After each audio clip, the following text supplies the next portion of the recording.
Olá, seja bem-vindo ao canal Mentoria de Crise. No vídeo dessa semana, nós vamos falar sobre os ataques às reputações que acontecem no espaço das mídias e das redes sociais.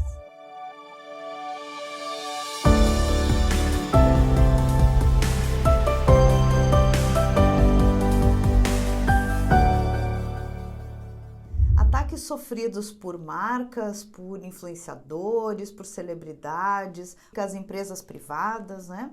Esses ataques que são orquestrados ou não, muitas vezes surgem de um post muito espontâneo, de uma pessoa que se relaciona com aquela marca e são acusações, são pontuações que acabam viralizando, acabam chamando a atenção de muita gente e se transformam muito rapidamente em crises.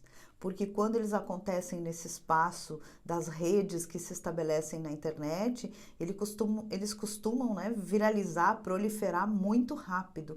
Quando encontram aí a adesão, né, de pessoas que estão insatisfeitas com coisas semelhantes, ou, como muitos gostam de dizer, né, estão sem muito o que fazer, esses temas, esses assuntos acabam ganhando uma grande repercussão muito rápida, assustando aí muitas marcas, né, que estão se familiarizando com o relacionamento no ambiente digital. Estão se familiarizando e agora, nesse período da pandemia, foram obrigadas, né, foram catapultadas a esse espaço, muitas vezes sem tempo, sem condições de preparação prévia. Bom, esse é um excelente tema para a gente dialogar aqui. E eu queria começar falando de um pressuposto da presença das marcas no espaço digital. Quando levamos as nossas marcas, a nossa organização, nossos produtos para o espaço das redes na internet, certamente aí nós encontramos muitas vantagens.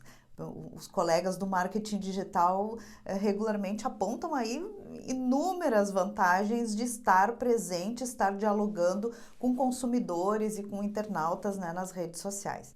Entretanto, é preciso que a gente também tenha mecanismos de prevenção para possíveis problemas que possam acontecer nesse espaço. Os problemas são muito comuns e são cotidianos nas redes, né? Então, é muito gostoso, é muito bom quando a nossa marca está sendo bem falada, quando nós temos muitos comentários positivos, quando nós vivemos aí, vamos dizer, numa espécie de lua de mel com os nossos públicos, com os nossos interlocutores, com os internautas. Porém, quando o assunto vai lá para aquela outra dimensão que são temas ruins, que são temas que são apontados problemas ou que nós recebemos críticas para nossa marca, para o nosso produto, para nossa atuação como pessoas públicas, aí as coisas se complicam um pouco e a maioria das organizações tem dificuldade de lidar com esses ataques, né? O primeiro ponto, e o que eu tenho chamado de pressuposto para a nossa presença nesses espaços, é entender que as mídias sociais são espaços realmente de mídia, né? De potencialização pública de temas. Quando eu estou na rede social, eu estou levando ao grande público aquele assunto. O maior perigo que a gente pode vivenciar, ou o maior erro que a gente pode cometer nesses espaços é ir para as redes sociais entendendo que elas são mídias como as nossas mídias de massa, as mídias de um para muitos, onde a marca falava, né, nas quais a marca falava e os demais ouviam e não interagiam.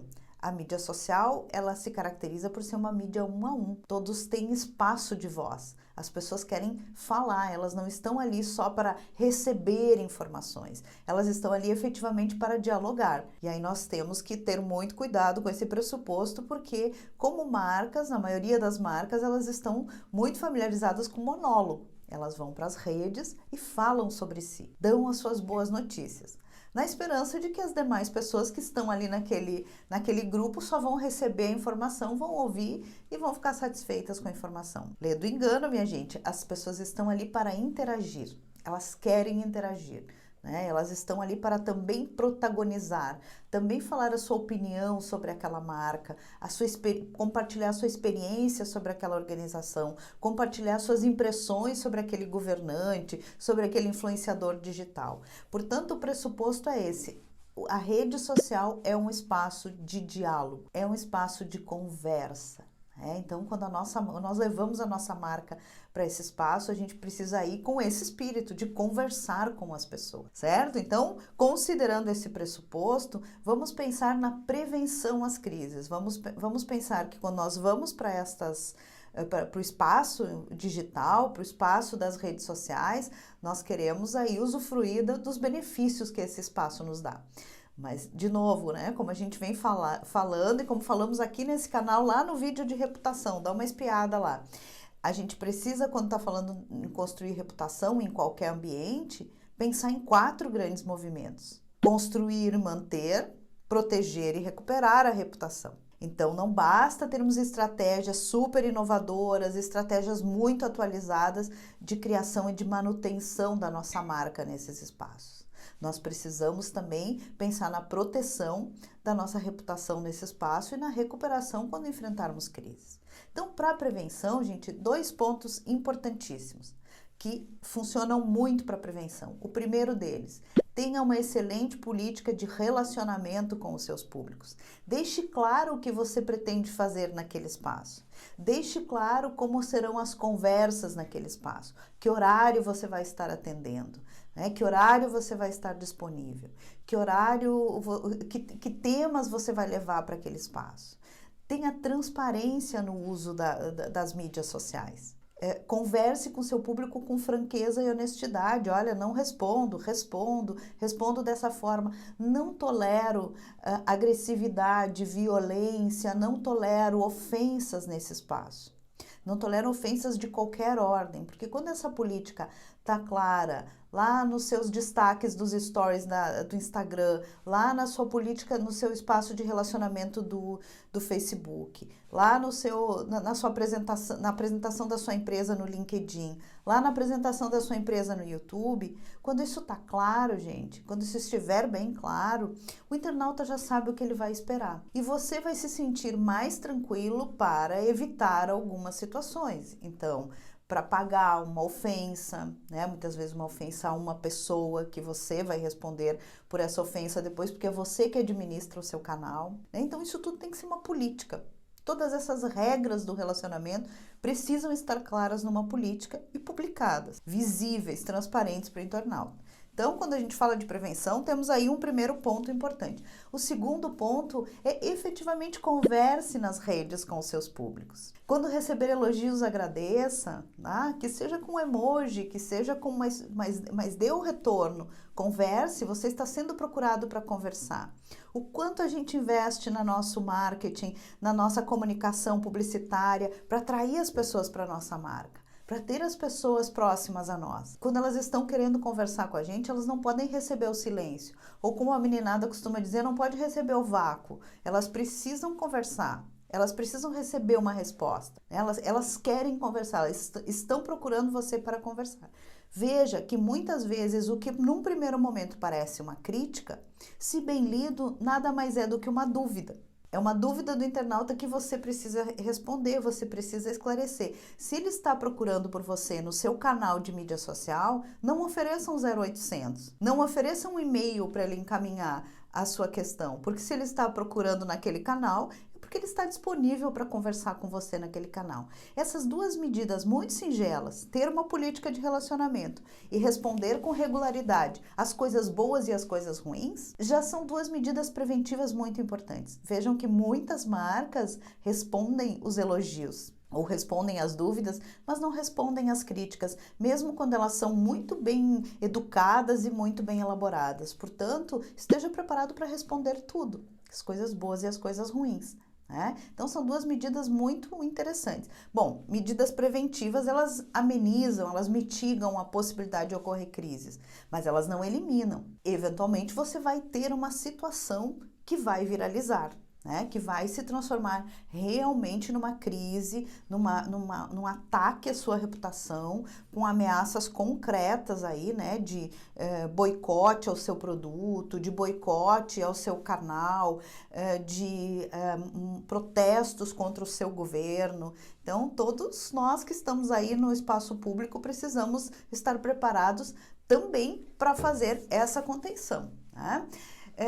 Eu anotei aqui no meu quadrinho alguns lembretes para não esquecer de comentar com vocês, e na contenção é muito importante.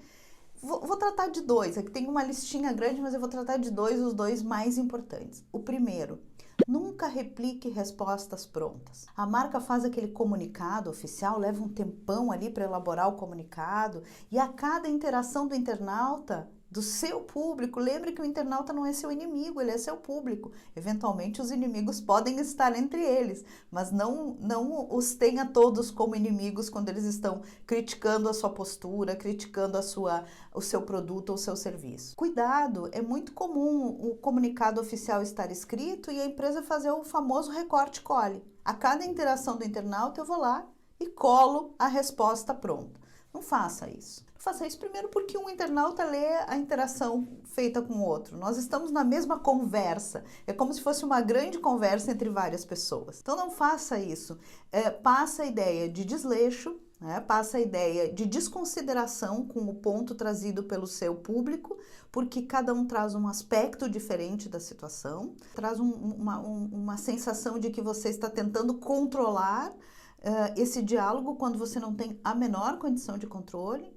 Portanto, vale muito, se você tiver fôlego para responder aos internautas que estão fazendo crítica, responda, mas responda com respostas apropriadas para a pergunta feita. Evite ao máximo. Variações do mesmo tema, eventualmente sim, né? Eu vou reelaborando o meu comunicado à medida da pergunta, mas preste atenção na pergunta. Trate o seu internauta como um ser humano, humanize esse diálogo. O comunicado frio e replicado não é humano. Um robô pode fazer muito bem. Você não está tratando com robôs. Portanto, humanize essa comunicação, saúde o seu, né? Cumprimente o seu internauta, agradeça ou diga que vai explicar depois, mas responda alguma coisa e responda como se estivesse respondendo para um ser humano na sua frente. O internauta é um ser humano por trás da máquina. Eventualmente ele se torna mais agressivo, mais ríspido e ofensivo. Bom, aí você vai lá, olha na sua política. Se a sua política permite ocultar respostas agressivas, ataques, faça isso. Respeite você, né? Seja o primeiro a respeitar a sua política. Um segundo ponto importante que está aqui na minha listinha, né?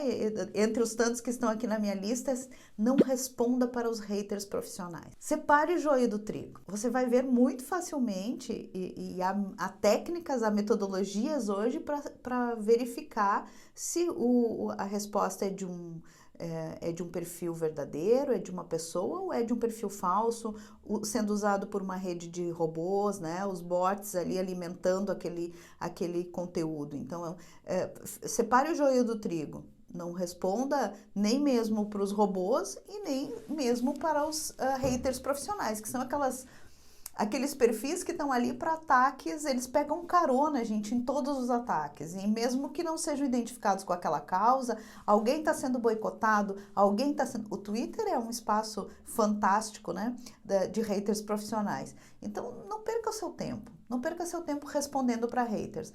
Há muitas celebridades que ficam mais tempo respondendo para os haters do que agradecendo os elogios e apoios, né? Eu sei que é duro, né, quando a gente é acusado de alguma coisa, especialmente quando essa acusação é injusta, é duro ler aquele comentário, aguentar aquele comentário. A gente valoriza muito mais, a gente dá uma atenção muito maior para o ataque do que para o apoio. E não pode ser assim, gente. Vamos lá, se formos responder, vamos responder a todos, mas vamos deixar os haters que estão ali xingando por xingar, deixa eles de lado.